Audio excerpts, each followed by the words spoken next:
Voces del Periodista. El Club de Periodistas de México, con su brazo asistencial, la Fundación Antonio Sáenz de Miera y Frieital, presenta Voces del Periodista. Conduce Celeste Sáenz de Miera. Comenzamos. Buenas tardes, bienvenidos a su programa Voces del Periodista del Club de Periodistas de México, este programa que dirige, que coordina nuestra querida amiga Celeste Sáenz de Miera. Y aquí momentáneamente con ustedes, Juan Ramón Jiménez, vamos a hablar sobre algunos temas que esperemos les sea del agrado de usted. Tengo en mis manos aquí el último número de la revista Voces del Club de Periodistas de México, se lo recomendamos ampliamente. La portada, imagínense, es una portada que debería ser un bestseller en todos lados. Obviamente los temas son polémicos, son difíciles, pero son necesarios para tener una información adecuada de lo que estamos viviendo en estos tiempos agitados, difíciles de nuestro México y también a nivel internacional. Pues vamos a iniciar, amigos, sobre estos temas. Sobre todo vamos a hablar un poco o mucho, como ustedes lo quieran ver, sobre el área económica. Siempre la economía es la parte medular de cualquier sociedad moderna, sobre todo si es una economía fuerte, como ha sido normalmente la mexicana, considerada la quinta economía del mundo, no solamente por los flujos formales, que sí son importantes, especialmente las entradas de divisas por petrodólares, que habían sido la principal fuente de ingresos del país. Pues, sin embargo, sabemos que los precios del petróleo se han derrumbado y prácticamente como se han derrumbado los ingresos petroleros. Aproximadamente estamos hablando de un 50% la caída de estos ingresos petroleros. Esta gráfica que ustedes ven en pantalla es de los grandes caricaturistas aquí de México, en este caso del periódico Reforma. Videgaray está de cabeza prácticamente y así está nuestra economía. Si la gran Secretaría de Hacienda está mal, pues nuestra economía anda mal. Nos quieren dorar la píldora prácticamente coloquialmente diciendo que la economía está estable, pero somos economistas, tenemos nuestros posgrados en Estados Unidos y sabemos que no nos pueden engañar. Hemos salido de la misma Secretaría de Hacienda y conocemos los trucos y maquillajes que se le hacen a las grandes cifras macroeconómicas. Se nos dice que ahorita probablemente el crecimiento económico andará alrededor del 2-3%. Pero ustedes también en esta gráfica pueden ver el lugar que está ocupando México. México está en el penúltimo lugar de crecimiento, o sea, no es lo que dice la Secretaría de Hacienda, es lo que dicen los órganos internacionales de información.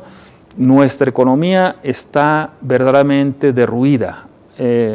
Dígase lo que se diga, el peso económico de México es fuerte, sigue siendo fuerte, pero a nivel de crecimiento, porque la economía necesita crecer, sobre todo crecer para generar empleos. Una economía que no genere empleos es una economía que no está funcionando bien. Entonces, si lo que estamos viendo es que estamos en los penúltimos lugares de crecimiento, es que nos están mintiendo, están tratando de maquillar las cifras, pero la realidad de las cosas es que tenemos que tener crecimiento económico. Esto es desde un punto de vista meramente cuantitativo. Desde el punto de vista cualitativo, habría que distribuir la riqueza. Es decir, el segundo punto sería distribuir la riqueza. ¿Cómo vamos a distribuir la riqueza en este país? Pues la política fiscal es la única que puede distribuir correctamente la riqueza en cualquier país del mundo. Pero en México urge una política fiscal coherente con la situación económica de la nación. Ya no podemos soportar una clase llamada Forbes, porque todos ellos están siendo mencionados en esta famosa revista de las clases pudientes a nivel internacional, que es la revista Forbes, en donde de nuevo aquí en pantalla, gracias a los compañeros que están allá atrás tratando de hacer un esfuerzo enorme para que usted se informe sobre todo de lo que estamos hablando. Y pues tenemos al señor Carlos Slim, que le hemos llamado Mr. Monopoly, porque está metido en todas las ramas de la economía, prácticamente. Su riqueza ronda los 70,000 millones de dólares. Imagínense ustedes qué personaje en el mundo tiene un recurso, un poder económico, inclusive a veces ya equiparable con el poder que tiene el Estado mexicano. El flujo de efectivo que tiene Carlos Slim y sus empresas verdaderamente es impresionante. Y aplaudimos el espíritu emprendedor de Carlos Slim, claro que lo aplaudimos, pero la Constitución mexicana es muy clara, el artículo 28 constitucional, en donde dice que están prohibidos los monopolios y las prácticas monopólicas. Entonces el señor Slim pues ha crecido en base a prácticas monopólicas. Y un doctor en economía, Kildegard, de la famosa Universidad de Stanford, acaba de decir que la corrupción tiene que ver mucho, está correlacionada con la monopolización. Si hay monopolio, hay corrupción, dice el profesor Kildegard de la Universidad de Stanford. Creemos que esto es cierto, porque esa monopolización que hay de la economía mexicana, un amigo nuestro, ahora doctor en economía, Edgar Hernández, que se graduó en la Universidad de Texas en Austin, en su investigación dijo que 3/4 partes de la economía mexicana están monopolizadas u oligopolizadas. Entonces no podemos hablar de libre mercado, no podemos influir en nuestros alumnos hablándoles de teorías de libre mercado cuando la realidad está diciéndonos que la economía está monopolizada. Y para eso está el artículo 28 constitucional, para acabar, para reducir, para exterminar inclusive, aunque la palabra suene fuerte, exterminar los monopolios, porque es la forma de distribuir la riqueza y acabar con parte de la corrupción. Porque estamos de acuerdo con el doctor Kildegard que dice que hay una correlación muy importante entre la monopolización y la corrupción. Aparte la falta de, como dicen los norteamericanos, accountability, es decir, no hay rendición de cuentas. No sabemos los flujos de efectivo de estos grandes personajes. Mencionábamos a Carlos Slim, pero también mencionábamos al grupo TV Azteca de Ricardo Salinas Pliego. Yo recuerdo un caso que en México pasa porque la memoria del pueblo mexicano es muy corta y la formación económica de la sociedad mexicana pues es todavía mucho más corta. Entonces, TV Azteca fue expulsada de Estados Unidos, amigos y amigas, fue expulsada, pero de una manera vergonzosa de la bolsa de Nueva York, de la New York Stock Exchange, por encontrarla lavando dinero. Es decir, no solamente la deslistaron, sino le prohibieron que hiciera operaciones en los Estados Unidos en base a dos subsidiarias de TV Azteca, Unefón y Codisco. Entonces, pues no podemos en México enseñar economía, y tenemos 20 años enseñando economía, empezando a decir que estos son personajes que verdaderamente son prohombres en este país. No, tienen una verdadera cauda de corrupción atrás y no hay lo que los norteamericanos llaman accountability, no hay rendición de cuentas. Entonces, pues ese lado lo tenemos en estos dos personajes, Carlos Slim y Ricardo Salinas Pliego. Ricardo Salinas Pliego, por cierto, abro un paréntesis, hizo toda su fortuna en base a vender licuadoras. Qué bueno que tengamos un hombre emprendedor, pero el hecho es que él era parte de este grupo que se llamaba Salinas y Rocha. Una periodista, y nosotros somos periodistas, doña Irma Salinas Rocha, que era la titular del grupo Salinas y Rocha, hizo un libro polémico que luego desapareció, afortunadamente las redes lo volvieron a rescatar, que se llama Nostro Grupo, o sea, nuestro grupo, pero en italiano, utilizando términos de la mafia, Nostro Grupo, refiriéndose al Grupo Monterrey. Al Grupo Monterrey, a los empresarios regiomontanos no les gustó el libro para nada, y doña Irma, aparte Salinas, escribía en el periódico El Porvenir de Monterrey, una excelente periodista, analítica, bien formada académicamente, había sacado su maestría y su doctorado en Dallas, Texas, en una universidad de prestigio privada, y pues era una gente que sabía de lo que estaba escribiendo. Entonces este libro, nuestro grupo fue prácticamente vetado, y los grupos regiomontanos se movieron para imponer a Ricardo Salinas Pliego como director y quitar a doña Irma Salinas Rocha de la dirección de Salinas y Rocha, y ahí empiezan todos los problemas de don Ricardo Salinas Pliego. No se nos olvida, nosotros no tenemos la mente corta, no se nos olvida que el Canal 13 era del Estado mexicano y que por negociaciones con don Raúl Salinas de Gortari, que le hizo un préstamo entre comillas para hacerse de lo que ahora es el poderoso consorcio TV Azteca 13.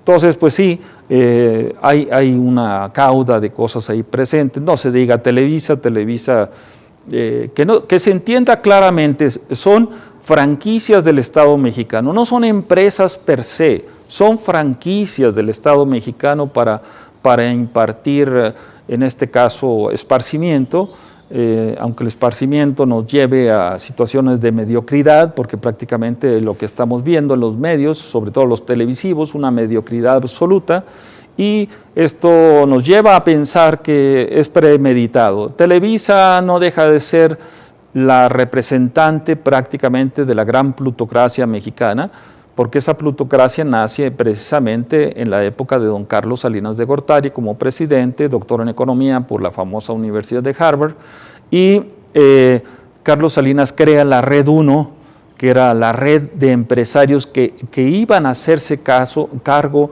de todas las privatizaciones que se hicieron, empezando con Carlos Salinas de Gortari, luego con Ernesto Zedillo, Vicente Fox, Calderón, y ahora con Enrique Peña Nieto. Entonces, esa plutocracia mexicana ha crecido más poderosa que el Estado mexicano, y esto nos lleva pues a pensar que ha sido premeditado el modelo de transferencia, porque imagínense, en los años 70, la famosísima publicación Wharton Econometrics, que se conoce con las siglas WEFA, Wharton Econometrics Forecasting Association, que pertenece a la poderosísima, considerada la escuela número 1 de negocios de los Estados Unidos, la Wharton School de la Universidad de Pensilvania, sacaba unas estadísticas muy interesantes, y en los años 70, por una unidad de producción del Producto Interno Bruto, el 60% le correspondía a la clase trabajadora, a los salarios, al sector laboral, y el 40% al sector empresarial, al factor capital. En los años que corren, en 2014, que es la última publicación que tenemos de la UEFA, se ha invertido totalmente, es decir, la clase laboral, la clase trabajadora, bajó del 60% al 30%, y la clase empresarial subió del 40% prácticamente al 60%. Y esto no solamente genera explotación, sino genera superexplotación de la mano de obra mexicana. Y esa superexplotación se debe a la intensidad del trabajo, a la ampliación de la jornada laboral y a la tecnificación de la jornada laboral. Por eso en pantalla tenemos esto que es verdaderamente... También los caricaturistas son los más ácidos del país, pero son los que reflejan la realidad, no los académicos, sino los caricaturistas. Nos quitamos el sombrero frente a ellos y vemos esta caricatura donde pues la clase plutocrática, dando unos salarios de miseria, dice, pues es demasiada tu avaricia. Sí, claro, en México se pagan $5 por día, y en Chicago se están pagando $15 la hora. Imagínense el enorme diferencial que hay entre Estados Unidos y México en esta cuestión laboral. Y pues el tiempo corre muy rápido en la televisión vía internet, gracias a Anunciación, a Tere García, a todos los compañeros que están aquí, y vamos a un primer corte comercial y continuamos.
Continuamos en estas ondas hercianas de Anunciación TV, en este su programa preferido, Voces del Periodista, del Club de Periodistas de México, este programa que coordina nuestra excelsa, nuestra queridísima Celeste Sáenz de Miera, y aquí momentáneamente con ustedes en pantalla Juan Ramón Jiménez, economista, 20 años enseñando la carrera de economía. A veces decimos, ¿por qué no aprende la gente de economía? Verdaderamente porque lo que necesitamos es una rendición de cuentas absoluta sobre los temas económicos, que son los que verdaderamente nos tienen derruida nuestra poderosa economía mexicana, todavía poderosa economía mexicana.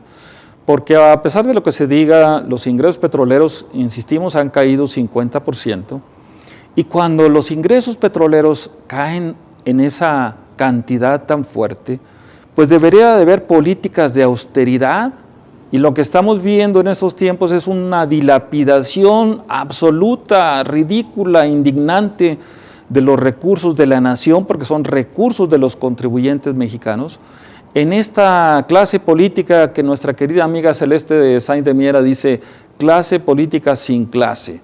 Realmente es indignante la cantidad de dinero que se tira a la calle. Un país como el nuestro debería de invertir esos recursos en economía productiva, en economía real, generar empleos, generar protección en la vivienda. Están con problemas muy graves presupuestales el Seguro Social, el ISSSTE, etcétera, las universidades ni se diga. Entonces, pues, veamos un caso que puede ser paradigmático para todos nosotros, para que nos comparemos, para que no digan que son cuestiones de un profesor. Este caso de los diputados en Suecia. Aquí estamos pasando un video que ustedes pueden bajar de las redes de YouTube, en donde está cómo viven los diputados en Suecia. Y pongo Suecia porque es una de las economías nórdicas, incluida Noruega, Finlandia, Islandia, Dinamarca, que tienen el nivel de vida más alto del mundo. Es decir, los diputados, como ustedes pueden ver, viven en una austeridad, los diputados suecos, es una de las economías mejor distribuidas del mundo. Ellos tienen que lavar su ropa, tienen que vivir sin ayudantes. Imagínense un diputado, un senador aquí en México sin ayudantes, pues verdaderamente iría a un manicomio, porque prácticamente todos ellos viven muy bien. Ahí hay un control de lo que tienen que hacer. Cada uno de los diputados viven en pequeños cuartos, como ustedes ven. Compárenlo con México, con mansiones, con camionetas de lujo, soberbios, alejados totalmente del pueblo. Allá tienen que lavar su ropa, tienen que comer en comedores comunes. Aquí se van a comer a los mejores restaurantes con todos sus ayudantes, amantes, maquillistas y todo lo demás. Tienen que cargar aquí hasta con la nana, a veces el perro o el gatito. Pero el hecho es que vean ustedes cómo viven los diputados en Suecia, compárenlos con lo que viven en México. Ahí le preguntan a la gente en la calle, ¿y usted qué opina? Nosotros no tenemos que pagar con nuestros impuestos a los diputados, esa es la labor que ellos tienen que hacer prácticamente allá, y estamos haciendo esas comparaciones que a veces son odiosas, pero tenemos que tomar un modelo, que no nos digan que somos radicales, no, estamos tomando el modelo de capitalismo verdaderamente avanzado, porque es un sistema capitalista que tienen estos países nórdicos, Suecia, Noruega, Islandia, Finlandia y Dinamarca, que son para decir, esto es el modelo que deberíamos de tener, porque no podemos, en estas épocas actuales, insistimos, donde se han caído los precios del petróleo a una velocidad increíble, que estuvieron arriba de los $100 el barril, y ahorita andan en $50 el barril. Se ha caído 50% los ingresos petroleros de la nación. Las remesas que mandan nuestros trabajadores migrantes pues no alcanzan a cubrir ese hueco, se dilapidan esos recursos. Como profesor de economía por 20 años enseñando economía, no podemos menos que indignarnos de decir es un recurso, es un gasto inútil, es un gasto tirado a la basura. Y un país tan pobre como el nuestro, con graves problemas de infraestructura, de educación, de salud, de empleo, de enfermedades por doquier, de pandemias y epidemias, con problemas ya regionales por todos lados, no podemos dilapidar dinero, no podemos tirarlo a la calle. Esperen ustedes que pasen las elecciones y entonces vamos a ver que esta caída de la economía se va a profundizar, porque no, como dicen los norteamericanos, no way out, no hay salida. ¿Cuál es la única salida que está utilizando el gobierno en este momento? Aumentando los precios de los servicios públicos, bajando la asignación de recursos, castigando a las universidades, al Seguro Social, al ISSSTE, castigando a la sociedad mexicana que necesita el apoyo de los gobiernos, tanto federal como estatal. Entonces no podemos en este momento aplaudir una situación de esa, sino tenemos que criticarla y criticarla sólidamente, porque decíamos en este caso de los países nórdicos. Vean ustedes, hay un indicador en las redes de internet, la pueden ver en la famosa revista The Economist, publicada en Inglaterra, en Londres, que tiene fama de ser la revista número 1 en economía y en finanzas, The Economist. The Economist tiene un índice que se llama índice McDonald. Ese índice McDonald coloquialmente se basa en las hamburguesas McDonald's, pero es muy real porque se utiliza el poder adquisitivo de la moneda. Entonces veamos con el caso de Noruega. Noruega tiene sobrevaluada su moneda 30%. ¿Por qué? Porque la política monetaria, ya no estamos hablando de la política fiscal, sino la política monetaria es una política expansiva. Quiere decir que el Estado noruego, está soltando dinero para que bajen las tasas de interés, para que su sociedad empiece a consumir fuerte y a viajar al extranjero, a tomar cursos en todos lados, etcétera, etcétera. O sea que hay poder adquisitivo en Noruega. En México, como contrapartida, el peso mexicano está devaluado 30%. ¿Por qué la política monetaria en México tan restrictiva? Es la pregunta que hacemos. ¿Por qué restrictiva? Porque los libros clásicos de economía dicen que cuando el sector económico, valga la redundancia, está en crisis, lo que hay que hacer es aumentar la masa monetaria, es decir, que la política monetaria sea expansiva para que llegue dinero a la sociedad, a los empleadores, a los empresarios, bajen las tasas de interés y se genere el círculo virtuoso de la economía. Es decir, la gente empieza a consumir, empiezan a pagar impuestos, empiezan las empresas a invertir en sus procesos de producción, etcétera, etcétera. Y por el otro lado, la política fiscal pues debe ser también lo contrario de lo que es aquí en México. Deben de bajar los impuestos, deben de haber subsidios a las clases trabajadoras, a las clases empresariales, pero a las clases empresariales del nivel medio, no a las clases empresariales ricas en el país o a las Forbes, porque lo que hay en México es una transferencia de riqueza, de la riqueza pública a estas familias Forbes. Imagínense, les doy otro caso, ya no el señor Slim, sino van a decir que la traigo contra el señor Slim. No, veamos ahora el caso de Alberto Balleres, del grupo Palacio de Hierro y Peñoles. Alberto Balleres viene de una región muy pobre que se llama Barcelonete. Es una región donde se estrelló este avión Germanwings muy recientemente, por eso me llamó la atención, porque se estrelló en esa región Barcelonete. Viene de esa región muy pobre, colindante entre Francia e Italia, y llega sin un quinto a México. Y qué bueno que llegue gente emprendedora aquí, pero ahora es el dueño del tercer yate más grande del mundo y más lujoso del mundo, el Maya Queen. Imagínense ustedes si México no es benevolente, si México no es un país donde usted pueda venir y con su esfuerzo crear una riqueza de esa, pero estas riquezas no vienen de la noche a la mañana. Este personaje está envenenando la ciudad de Torreón, allá en mi tierra, con todos los desechos mineros. Hay enfermedades continuas en la sociedad, sobre todo en los niños. En fin, el señor Balleres no es un personaje al que también tengamos que aplaudir, sobre todo que gaste ahora en un yate de ese nivel tan brutal como si fuera un jeque árabe, verdaderamente, y pues no es posible. A sus trabajadores los tiene muertos de hambre, como todo sucede en el país, insistimos, pero el asunto es que no estamos grabando como país, yo que salí de la Secretaría de Hacienda, no estamos grabando a la clase de más altos ingresos. Es decir, habríamos que poner un impuesto a la riqueza extrema, donde les grabáramos el 30% de sus recursos, su flujo de efectivo, para que esos recursos inmediatamente se fueran a la infraestructura, a la educación, a la salud pública, a la vivienda pública.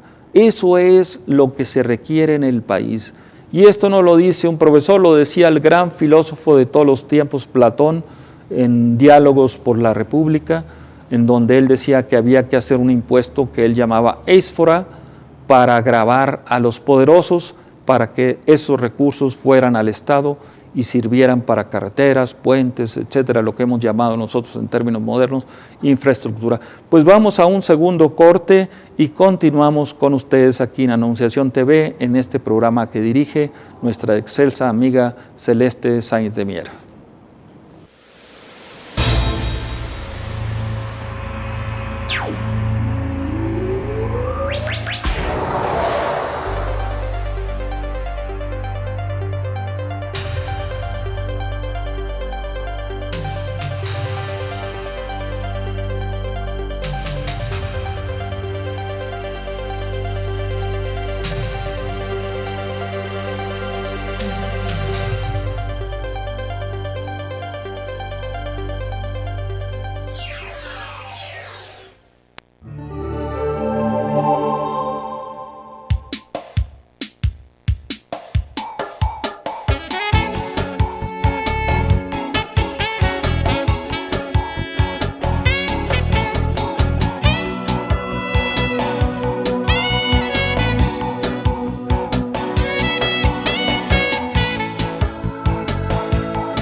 Continuamos en este programa Voces del Periodista, del Club de Periodistas de México, este programa que insistimos, aplaudimos a Celeste Sáenz de Miera, que ha hecho los esfuerzos enormes por abrir espacios para los periodistas, para todos nosotros, que no somos antisistémicos, no somos contra el sistema, estamos contra la injusticia realmente, estamos contra el mal reparto de la riqueza y estamos dando salidas coherentes. Es necesaria una política fiscal coherente con la situación que vive el país.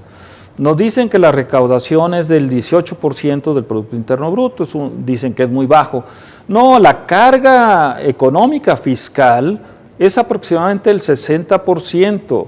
Es decir, por eso la sociedad tiene mucha evasión y elusión fiscal, porque el Estado mexicano, Hacienda, de donde salimos de la Coordinación Central de Operación Regional en la administración de Jaime Serra Puche y de mi jefe directo Rubén Aguirre Pambor, que tiene su doctorado en la Sorbona de París. Entonces hicimos cosas interesantes en este país para tratar de paliar esta enorme desigualdad que está sucediendo. Y pues concluyo este tema de que es necesaria una política fiscal para redistribuir la riqueza. Sin que haya una revolución, revueltas, rebeliones, debería haber una política fiscal clara en este país, que no la tiene el doctor Videgaray. El doctor Videgaray es parte de esta crisis, junto con Pedro Aspe, en su asesoría que dieron Protego, su empresa Protego, que dieron una asesoría entre comillas a los municipios y estados de la nación, donde quedaron totalmente endeudados y donde el gran ganador fue el Banco Interacciones de don Carlos Hanron. Entonces sí hay culpables, hay que demostrarlo, claro, no es el momento, pero pues si hubiera un auténtico movimiento anticorrupción en el país, deberíamos de combatir primero la corrupción. Ya dijimos que mucha de esa corrupción se debe a la monopolización de la economía. Segundo, el cinismo de la clase política nuestra, que es verdaderamente raya en la locura. Y tercero, la falta de castigo, es decir, la impunidad que hay, que esta llega en las cifras actuales al 93.8% de todos los casos que se denuncia por corrupción, el 93.8% queda impune. Entonces es el momento de crear una auténtica comisión anticorrupción ciudadana, que no tenga nada que ver con el Estado, que tenga sí que ver mucho con las universidades, con la clase pensante, y que de verdad se castigue, porque ese es el problema. Pero amigos, como siempre, Celeste brinda espacios para este tema de Voces del Periodista. Aquí tenemos a una gran querida amiga de Celeste, Silvia Insulza. Bienvenida, gracias por estar con nosotros. Y Silvia viene de esta torre de papel que me decía que cumplen ¿cuántos años? 53, Juan Ramón, ya 53 años de existencia. La Torre de Papel empezó, el club empezó en el año 62 y la Torre de Papel inicia sus funciones en el año 63, un año después. Imagínense en ustedes, el mismo ¿no? lugar. Imagínense que está a un lado del Club de Periodistas, ahí encuentran todos los periódicos de la nación y periódicos internacionales. Internacionales, ahora ya todo es casi teleimpreso y ahora todo también lo tenemos ya por online, casi también los periódicos. No, pero yo he mandado a mis alumnos a que compren ahí el Wall Street Journal, el New York Times, el London, el Financial Times, etcétera. O sea, yo los felicito, verdaderamente públicamente, porque tienen una forma de trabajar y de darnos, sobre todo a mis alumnos, a nosotros, esa información que tanto nos hace falta, porque la online es bonita, pero no hay más que manejar el periódico. El periódico y lo vas a ver. Inclusive le comentaba yo, Celeste ha tratado de darnos este espacio precisamente porque siempre ha sido un vínculo y somos parte del Club de Periodistas, tanto es un lugar ya histórico y el mismo club fue hecho aquí en el mismo edificio, la Torre de Papel, y me decía Celeste que dentro de todo el acervo que tenemos, tanto en el Museo del Periodista como en la Torre de Papel, dar a conocer más cosas, incluso a tus alumnos, puedes decirles que podemos hacer las visitas guiadas. Ya lo comentaba yo en una anterior presentación, un miércoles, hace 2 semanas, que pueden mandarme a hacer una cita, mandarme a tus alumnos, les mostramos todo lo que corresponde al Club de Periodistas, cómo fue fundado, etcétera, pasamos a la Torre de Papel y de refilón nos vamos al Museo del Ejército. Pero en realidad apenas da tiempo, y eso pues también les das un puntito a tus alumnos para que asistan y hagan algún trabajo relacionado con el tema. Por ejemplo, mira. Y les mostraría los túneles ocultos que hay para salidas así. Todo, sí. Para cuando somos muy críticos, como ahorita tengamos una salida rápida. Sí, ese es el de seguridad. Sí, mira, por ejemplo, hay un periódico que ahorita no lo traje, pero tú que estás hablando de economía, dice, ese periódico que es El Pueblo, que es uno de los que tenemos en nuestro acervo. ¿Por qué no lo muestras? Que es verdaderamente interesante la fecha. Original, casi no puedo sacarlo de la torre, pero aquí lo tenemos, a ver si lo podemos hacer. Es el periódico El Pueblo. Este es de un viernes 1 de febrero de 1918. Este es un original, no lo tiene ni la hemeroteca, me lo ha estado solicitando, pero vamos a ver. Pero tiene notas interesantísimas en las cuales nosotros, tanto en las universidades, en la UAM lo hemos puesto. Hay una exposición muy interesante que se llama Vigencia de Antaño. Ajá. Y relacionamos todas las notas anteriores con lo que está sucediendo. Por ejemplo, en uno de los del Pueblo que decía, este periódico corresponde a la presidencia de don Venustiano Carranza, y la legislación bancaria, hablando de lo de economía, era muy endeble, y este banco único cumplía las funciones del Banco Central, hasta que en 1925 el presidente Plutarco Elías Calles creó el Banco de México. Exacto. Encomendándose dicho proyecto, curiosamente, al abogado Manuel Gómez Morín, quien posteriormente pues fundó el Partido Acción Nacional. Exactamente. Entonces, la vigencia sería que actualmente el Banco de México se maneja a través de un gobernador. Entonces, lo cual otorga autonomía, y existe también, además, diversas instituciones nacionales y financieras gubernamentales, como la Nacional Financiera, el Banco de Comercio Exterior y el Banco del Ejército. Fíjate, ahorita que mencionas el Banco de México, es muy interesante porque el Banco de México nace verdaderamente de la Revolución Mexicana. ¿Sí? Don Venustiano Carranza, en la ley de 16 de septiembre de 1916, si no me falla la memoria, decía que la tasa máxima de interés que se debería cobrar en el país sería de 20% anual, cuando los bancos ahorita nos están cobrando entre 60, 80 y 90% anual. Entonces había que rescatar a Venustiano Carranza, verdaderamente esas leyes, estos textos que tú traes. Y el Banco Central, ahorita que hablabas del gobernador Agustín Carstens, doctor en economía por la Universidad de Chicago, decirle de nuevo, ¿dónde están las 8,000 barras de oro que están extraviadas en los mercados financieros internacionales según la BBC de Londres, que son 100 toneladas de oro? Que lo vuelva a escuchar el doctor Carstens. Él dice que tiene hipoxia. La hipoxia es porque pues está muy gordito, y entonces es una enfermedad que dicen los expertos en medicina que se te olvida lo que pasó el día anterior. Pero le estamos recordando al doctor Carstens, ¿dónde están las 8,000 barras de oro que dice que tiene perdidas en los mercados financieros internacionales? Síguele, Silvia. Bueno, no, la cuestión es que en realidad es tanto lo que hay de historia y lo que hay de hablar, y que cada vez que podemos hablar una cosa, tú vas a relacionarlo con la vigencia de antaño con lo actual, que realmente estaríamos aquí saliendo también con un poquito de dolor de estómago, ¿no? Porque ya no nos queda más remedio que ver. Bueno, mira, es algo interesante. La Torre de Papel, como te comentaba, se funda en 1963, lo funda una mujer extranjera, hablando de lo que tú estabas comentando de Suecia y de otros países que pones el ejemplo sobre los diputados y todo esto. Ella viene con otras ideas, ella es corredora de las carreras panamericanas en los años 50. Ella era? fue Jacqueline Evans. Ella fue actriz, trabajó con Tintán, con Arturo de Córdoba en la época de oro, pero aparte pues en aquella época no había quien piloteara los carros, pero la mujer muy aventada. Siempre, ella fue muy aventada, entonces llegó a México para competir y competir representando a México, a una mujer mexicana.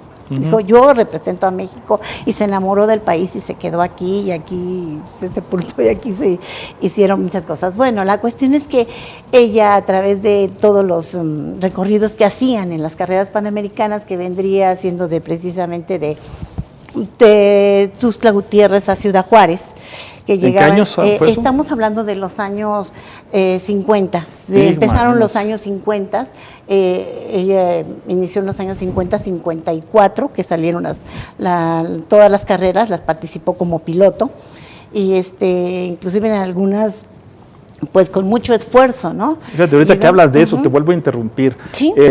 En esos años, en la carretera panamericana, pues era muy elemental la carretera. Sí, o sea, había accidentes. Y si ahora nos quejamos de baches y todo, imagínense en esa época, ¿no? En esa época ya se rompió el piso, no, así que tuvo muchísimos accidentes y todo, pero logró tener buenos lugares en la carrera, incluso y es cuando llega aquí y se da cuenta de que toda la prensa de provincia, la prensa de los estados, que pues en aquel entonces, aparte de que siempre sigue siendo un poquito a nosotros difícil, que somos yo soy de Coahuila, no nos gusta el término provincia, porque significa metrópoli y provincia. Sí, el interior es el interior de la República, porque si no nos sentimos provincianos. Soy provinciano, decimos, ¿no? Fíjate que siempre ponen los periódicos del interior de la República.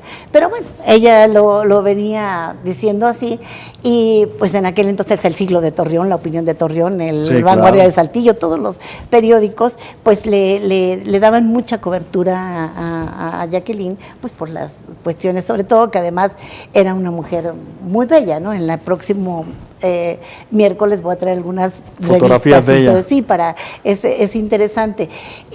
La cuestión es que llega, y aquí empieza a ver este espacio del Club de Periodistas, porque don Antonio Sáenz de Miera la invita, y empieza a ver que esa visión de decir, falta un lugar donde se concentre todos los periódicos de los estados, donde haya así como se revolvieron las lenguas, es ahí donde sale la Torre de Papel, que se difunda la cultura. ¿Por qué se llamó la Torre de Papel? Precisamente por eso, porque la Torre de Papel no es la Torre de Babel, sino es la Torre de Papel. Okay. Por la Torre de Babel era donde las lenguas se confundían, y en este caso la Torre de Papel es donde se concentra toda la cultura y todos los estados de la República a través de su prensa nacional e internacional.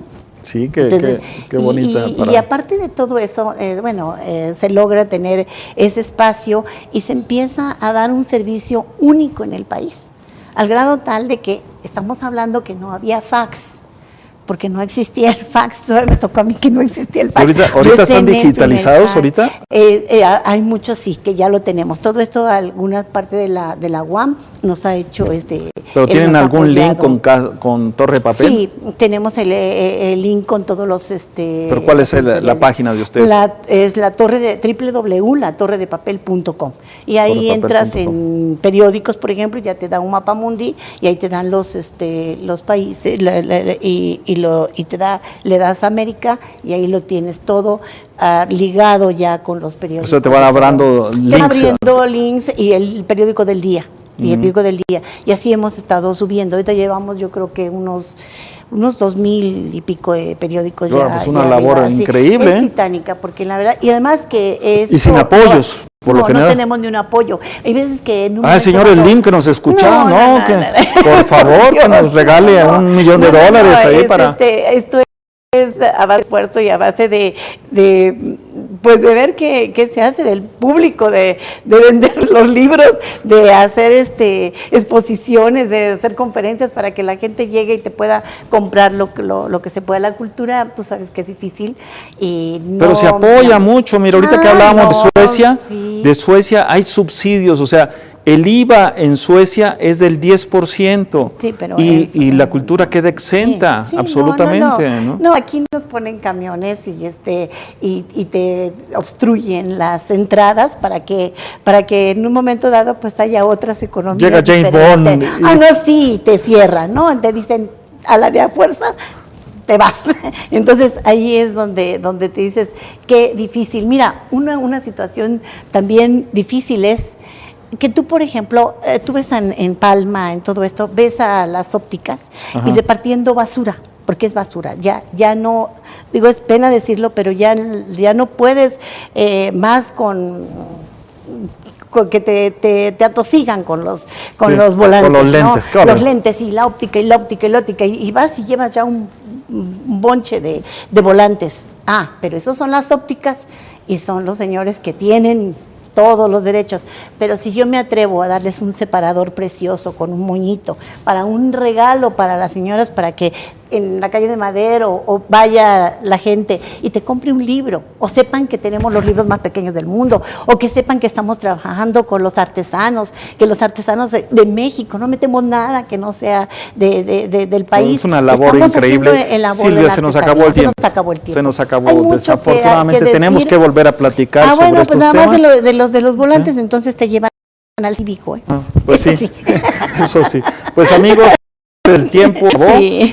Gracias por estar en este a ti. programa Voces del Periodista, del Club de Periodistas de México, este programa que dirige Celeste Sáenz de Miera. Gracias a Silvia por estar ilustrando con nosotros aquí. Y vamos a estar con Celeste a los siempre. compañeros que han estado atrás apoyándonos, gracias a todos ustedes y continuamos viéndonos en estas ondas hercianas de Anunciación TV. Claro que sí.